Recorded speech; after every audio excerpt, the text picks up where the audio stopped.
بسم الله الرحمن الرحيم. بسم الله الرحمن الرحيم. الحمد لله رب العالمين والعاقبة للمتقين والصلاة والسلام على أشرف الخلق والمرسلين وعلى آله وأصحابه وأتباعه أجمعين. أما بعد. عزیز طلبہ، آج کتاب الہدایہ جو 40 کا سبق نمبر 78 ہے،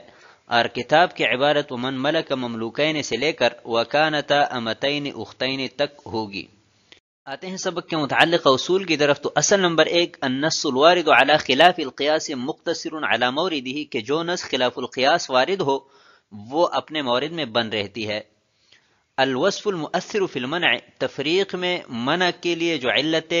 مؤثرہ ہے وہ القرابۃ المحرمۃ للنکاح ہے۔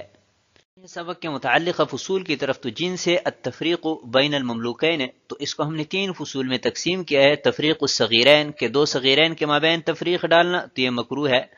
اور تفریق الکبیرین، کہ 2 مملوک کبیرین میں تفریق ڈالنا تو یہ جائز ہے۔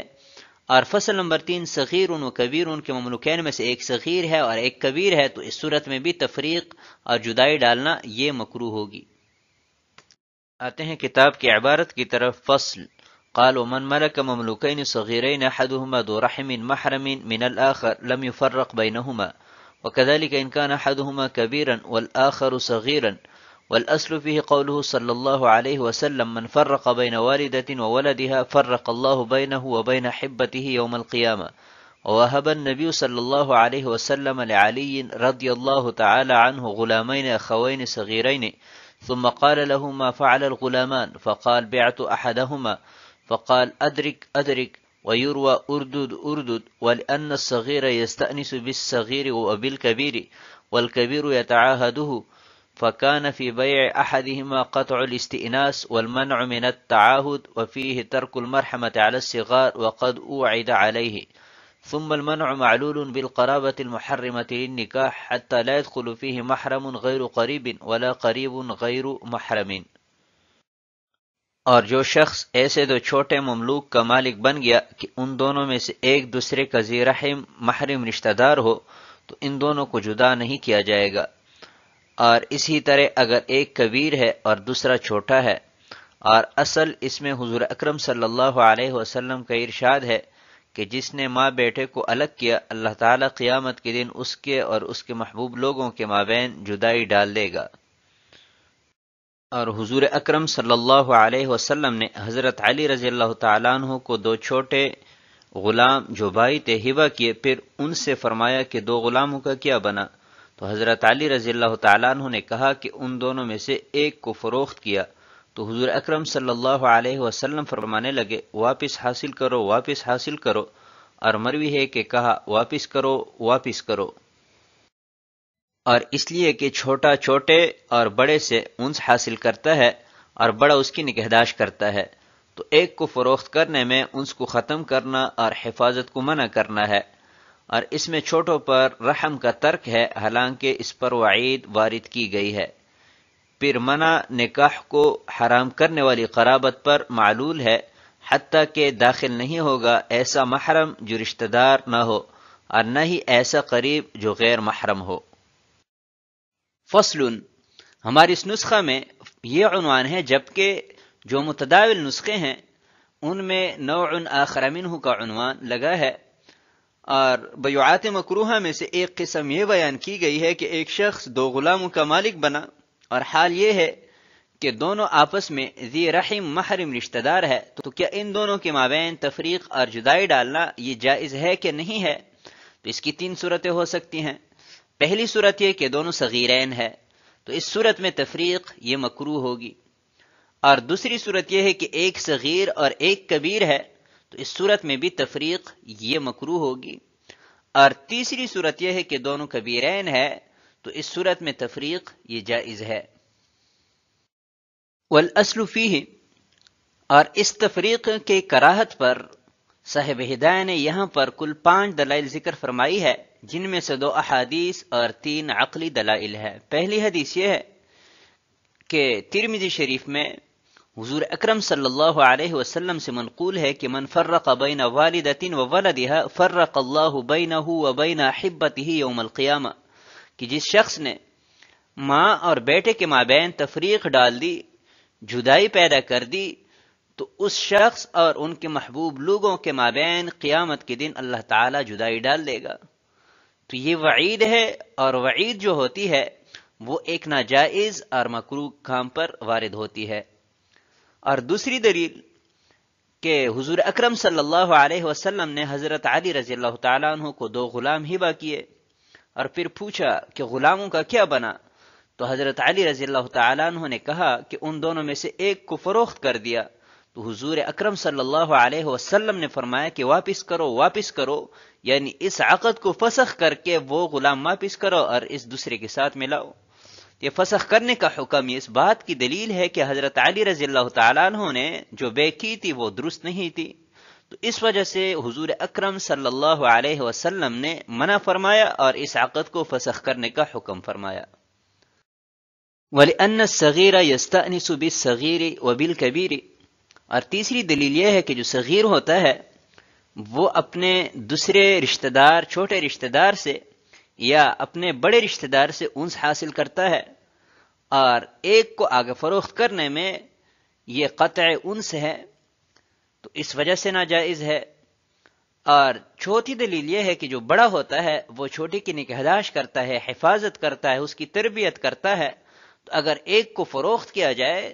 تو اس میں اس کی نگہداشت کو یا اس کی تربیت کو روکنا لازم آتا ہے، لہٰذا یہ بھی جائز نہیں ہے۔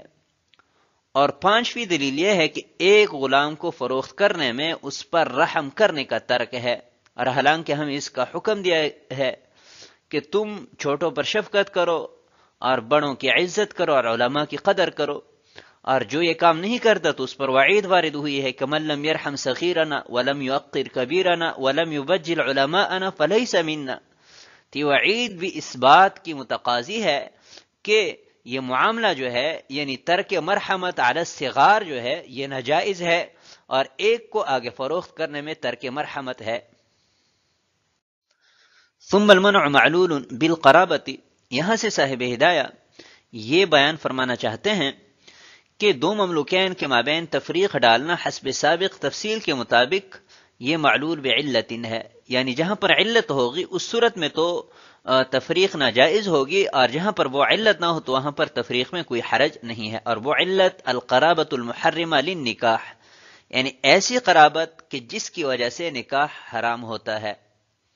لہذا ایسا محرم کہ جو قریب نہیں ہے ان 2 کے مابین تفریق جائز ہوگی۔ مثلا رضائی بائی ہے کہ اس کے ساتھ نکاح کرنا تو حرام ہے لیکن وہ قریب نہیں ہے، لہٰذا 2 رضائی بائیوں کے مابین تفریق جائز ہوگی علت کے معدوم ہونے کی وجہ سے۔ یا ایسا رشتہ دار کہ جس کے ساتھ قرابت تو ہے لیکن نکاح اس کے ساتھ جائز ہے، مثلا چچا زاد بائی بہن ہے، تو اگر کسی کے مملوک ہو تو ان دونوں کے مابین تفریق جائز ہے کیونکہ علت موجود نہیں ہے۔ آتے ہیں اگلی عبارت کی طرف، ولا يدخل فيه الزوجان حتى جاز التفريق بينهما لأن النص ورد بخلاف القياس فيقتصر على مورد النص ولا بد من اجتماعهما في ملكه لما ذكرنا حتى لو كان أحد الصغيرين له والآخر لغيره لا بأس ببيع واحد منهما ولو كان التفريق بحق مستحق لا بأس به كدفع أحدهما بالجناية وبيعه بالدين ورده بالعيب لأن المنظور إليه دفع الضرر عن غيره لا الإضرار به۔ اور اس حکم میں میاں بیوی داخل نہیں ہے حتیٰ کہ ان دونوں کے مابین تفریق جائز ہے، اس لیے کہ نص یہ خلاف القیاس وارد ہوئی ہے، لہٰذا وہ اپنے مورد میں منحصر رہے گی، اور ان دونوں کا ایک ملک میں جمع ہونا یہ ضروری ہے اس دلیل کی وجہ سے کہ جو ہم نے ذکر کی ہے، حتیٰ کہ اگر ان 2 چھوٹوں میں سے ایک اس کا مملوک ہو اور ایک کسی دوسرے کا مملوک ہو تو ایک کو فروخت کرنے میں شرعاً کوئی حرج نہیں ہے، اور اگر تفریق کسی واجب حق کی وجہ سے ہو تو اس میں کوئی حرج نہیں ہے، جیسا کہ ان دونوں میں سے ایک کو جنایت کی وجہ سے حوالے کرنا یا قرض کی وجہ سے فروخت کرنا یا عیب کی وجہ سے واپس کرنا، کیونکہ مقصود دوسرے سے ضرر کو دور کرنا ہے نہ کہ اس کو ضرر پہنچانا۔ ولا يدخل فيه الزوجان، سابق میں جو ہم نے 2 نصوص بیان کی، ایک ماں بیٹے کے مابین جدائی ڈالنے پر وعید، اور دوسری نص حضور اکرم صلی اللہ علیہ وسلم نے جو حضرت علی رضی اللہ تعالیٰ عنہ کو عقد فسخ کرنے کا حکم فرمایا، یہ دونوں نصوص خلاف القیاس وارد ہوئی ہے، کیونکہ قیاس کا تقاضا تو یہ ہے کہ جب وہ مالک بنا تو مالک کو ہر قسم کے تصرف کا اختیار حاصل ہوتا ہے، چاہے وہ کبیرین ہے، چاہے صغیرین ہے، چاہے ماں بیٹا ہے، تو اس کو تفریق کا حق ہونا چاہیے، لیکن چونکہ نص وارد ہوئی ہے اس وجہ سے اس کو تفریق کی اجازت نہیں ہے، اور یہ نص جب خلاف القیاس ہے تو یہ اپنے مورد میں بند رہے گی، یعنی جہاں پر قرابت اور محرمیت ہو تو وہاں پر تو تفریق ناجائز ہوگی، اور جہاں پر قرابت اور محرمیت نہ ہو تو وہاں پر تفریق جائز ہے۔ زوجین کے مابین چونکہ قرابت اور محرمیت نہیں ہے، اس وجہ سے ان دونوں کے مابین تفریق یہ جائز ہوگی۔ ولا بد من اجتماع ما فی ملکہ، سابقہ دو نصوص سے یہ بات بھی مستنبط ہوئی کہ دونوں کا ایک ہی ملکیت میں جمع ہونا یہ ضروری ہے، اور اگر دونوں ایک ملکیت میں نہیں ہے، مثلا ایک عمر کی ملکیت میں ہے اور ایک زید کی ملکیت میں ہے، تو اس صورت میں ایک کو فروخت کرنے میں کوئی حرج نہیں ہے۔ وکان التفریق بحق مستحق، اور اگر یہ تفریق دو صغیرین کے مابین یا صغیر اور کبیر کے مابین حق واجب کی بنا پر ہو تو اس میں کوئی حرج نہیں ہے۔ مثلا دونوں میں سے ایک نے جنایت کی کسی کو قتل کیا یا مال ضائع کیا، اور آقا نے وہ اس شخص کو حوالے کیا جس کا نقصان ہوا ہے، تو اس صورت میں تفریق میں کوئی حرج نہیں ہے۔ وبیعہ بالدین، یا ان دونوں میں سے ایک معزون فی التجارت تھا اور تجارت میں وہ مقروض بنا، تو ابھی آقا کے لیے یہ جائز ہے کہ وہ اس قرض کے عوض وہ حوالہ کریں، یا دو غلام ایک عقد میں خریدے اور ان دونوں میں سے ایک معیوب نکلا، تو اس صورت میں بھی مالک کو اجازت ہوگی کہ وہ معیوب غلام یہ واپس کریں، کیونکہ اس صورت میں جو ہے وہ شخص اپنے آپ سے ضرر کو دور کر رہا ہے، نہ کہ مملوکین میں سے جس نے جنایت کی ہے یا قرض کے عوض جس کو حوالے کیا جا رہا ہے یا عیب کی وجہ سے واپس کیا جا رہا ہے اس کو ضرر پہنچانا ہے۔ آتے ہیں اگلی عبارت کی طرف، قال فإن فرق بينهما كره له ذلك وجاز العقد۔ وعن ابي يوسف رحمه الله تعالى انه لا يجوز في قرابة الولاد ويجوز في غيرها، وعنه انه لا يجوز في جميع ذلك لما روينا، فإن الأمر بالإدراك والرد لا يكون إلا في البيع الفاسد، ولهما أن ركن البيع صدر من أهله مضافا إلى محله، وإنما الكراهة لمعنى مجابر له فشابه كراهة الاستيام۔ قال وإن كان كبيرين فلا بأس بالتفريق بينهما لأنه ليس في معنى ما ورد به النص، وقد صح أنه عليه الصلاة والسلام فرق بين مارية وسيرين وكانت أمتين أختين والله تعالى أعلم۔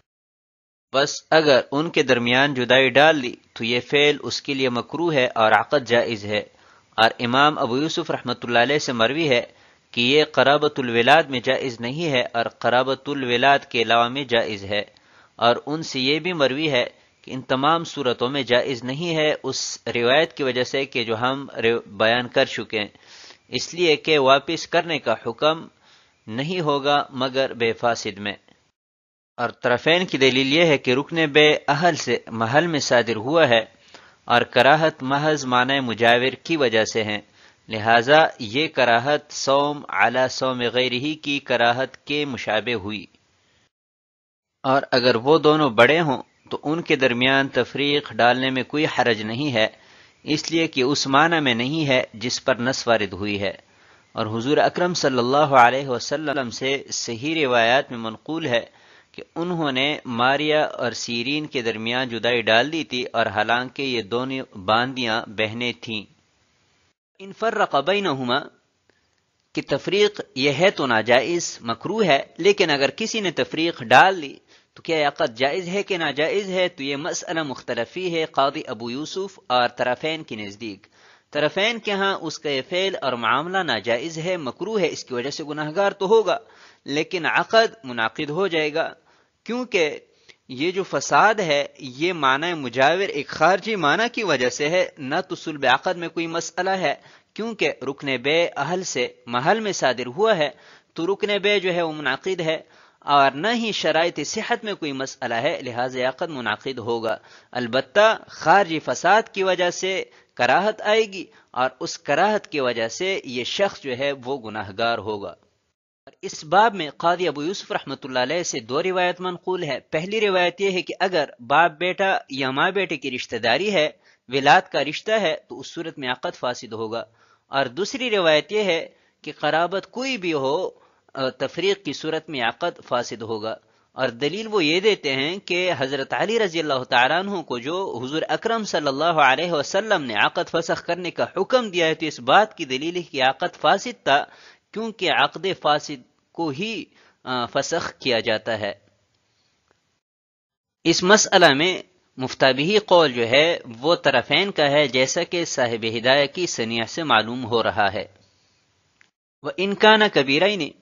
اور اگر وہ دو ذی رحم محرم رشتہ دار کبیرین ہے تو اس صورت میں تفریق میں کوئی حرج نہیں ہے، اور اس کے جواز پر صاحب ہدایہ نے دو دلیلیں ذکر فرمائی ہے۔ لِأَنَّهُ لَيْسَ فِي مَعْنَى مَا وَرَدَ بِهِ النَّص، پہلی دلیل یہ ہے کہ سابق میں ہم نے دو نصوص بیان کی۔ پہلی نص میں ماں اور بیٹے کے مابین تفریق پر وعید وارد ہوئی ہے، یعنی ایک صغیر ہو اور ایک کبیر ہو، تو اس صورت میں تفریق ناجائز ہے۔ اور حضرت علی رضی اللہ تعالیٰ عنہ کا جو معاملہ ہے وہ صغیرین کے متعلق ہے، تو اس سے معلوم ہوا کہ ذی رحم محرم رشتہ دار اگر ایک صغیر اور ایک کبیر ہے یا دونوں صغیرین ہے، تو اس صورت میں تو تفریق ناجائز ہوگی، اور کبیرین میں چونکہ یہ معنی موجود نہیں ہے، لہٰذا ان دونوں کے مابین تفریق کرنا جائز ہے۔ اور دوسری دلیل، حضور اکرم صلی اللہ علیہ وسلم کو دو باندیاں ہبہ کی گئی، ایک ماریہ اور دوسری سیرین، تو ان دونوں کے مابین حضور اکرم صلی اللہ علیہ وسلم نے تفریق کر دی کہ سیرین جو ہے وہ حضرت حسان بن ثابت رضی اللہ تعالیٰ عنہ کو ہبہ کی تھی، تو اس سے بھی معلوم ہوا کہ کبیرین کے مابین تفریق جائز ہے۔ تو آج کے سبق کو ہم اسی پر ختم کرتے ہیں۔ والسلام علیکم ورحمۃ اللہ وبرکاتہ۔